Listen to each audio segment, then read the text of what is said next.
All right, I wanted to post a video real quick. I'm out. I sold my options, or I bought my options back, my calls back, and sold the TQQQ today to close the position out. I got out just even, so I didn't really have to pay a premium. What I did was I paid a very slight premium because there's very little premium in the call, and within minutes I sold the stock at a few cents higher, which covered the bid and the ask on the uh, thing. Thought that was better than waiting until tomorrow. That way it'll give me a day for it to clear. Um, anyway, if you can I'm not going to make more money here because it's going to be over 170 anyway. So if I can clear it even, then that just makes sense to me. So that's what I did.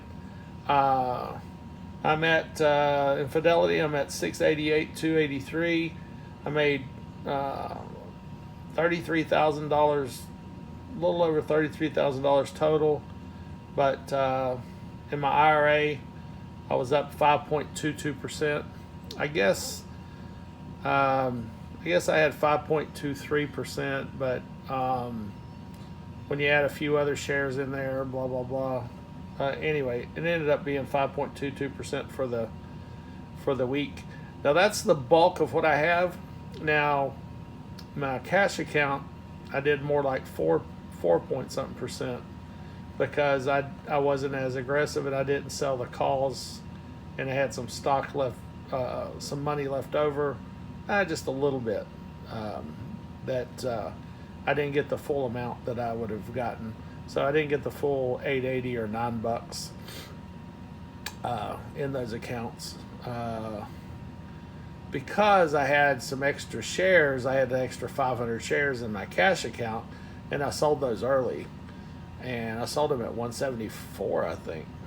So that was only $6. So instead of making $9, I only made $6 holding the stock. Of course, if I'd held the stock until 184, there you go. But we never know about these things, so we have to play them as we get them. Anyway, I'm very happy with this. So for 4-day total, 33,000, over 33,000, and made 5.22% in my IRA, which is the bulk of my money. It's in my IRA. So we'll see how this goes next week. Could make a trade tomorrow, depending on what the market does. I mean, it's possible, but I'm probably going to be out unless I make one in a smaller cash account, because I could trade more in there. But probably look to sell the puts again, and I'll see if Fidelity will allow me to do that this Monday. They wouldn't allow me to do it because I have to have the cash freed up. So we'll just see. How that goes. If not, then I'll just make a trade Monday. Anyway, so I got out. I didn't have to wait all the way till Friday. I didn't really lose any money by doing this. I think I actually gained a little bit by doing this.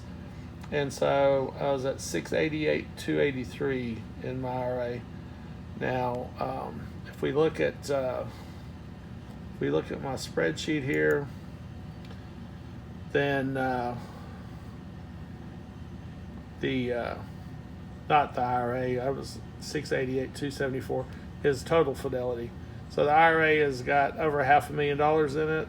We crossed the $500,000, and looks like we got 114. Well, actually $500,000, so 551,000 is what we got. Looking at the wrong column. So we got another 14,000. Now that 14,000, my plan all along is whatever I make on the 100,000 is to put it in my bank account. So I might actually spend that money. We'll see. Now the other 21,000, almost 22,000, that, as I said, was a loan that was taken out. My wife took out a $50,000 loan on our IRA, which is the most you can take out and she bought a house with it, and then she gave me 11.5, and I run it up to 21,948. What, in less than 2 years? I mean, less than a year. So last year, so we bought the house in January of last year. So whenever she took the loan out and gave it to me, she probably gave it to me in February or something like that. I don't know. I don't remember. Anyway, good for the close. Now, my thought is this thing ran a lot. I'm a little gun shy to chase this thing. I don't know. I'm confused on why the market's going up to begin with. I'm just going to tell you, my opinion. Everybody has an opinion. It's what they say. But for the NASDAQ to go up 326 today, if we saw a pullback of 150 or something tomorrow, would that be unusual after it went up 326 points? I don't think so. But sometimes in the bull market, it'll run and it might be up again tomorrow. So I don't know, with all the national politic things that's happening and everything. I just don't know how this is going to go. That's one reason that I think selling puts is a good thing, because it gives you some downside. But it's going to be hard to get premium on the put. Might wait for a day. If the stock was to go down tomorrow, really good. It's better to sell the puts on a good day, because the premium goes up, of course. And then it's better to sell calls. Like today would have been a great day to sell calls next week. So I could have done that. I could have held the stock and sold the calls against them for next week. But I really didn't want to hold the stock with it going up as much as it did today, because thinking it might be a pullback for tomorrow. So we'll see. I don't know. Not sure what's going to happen. But we'll see. I'll post whatever my next trade is.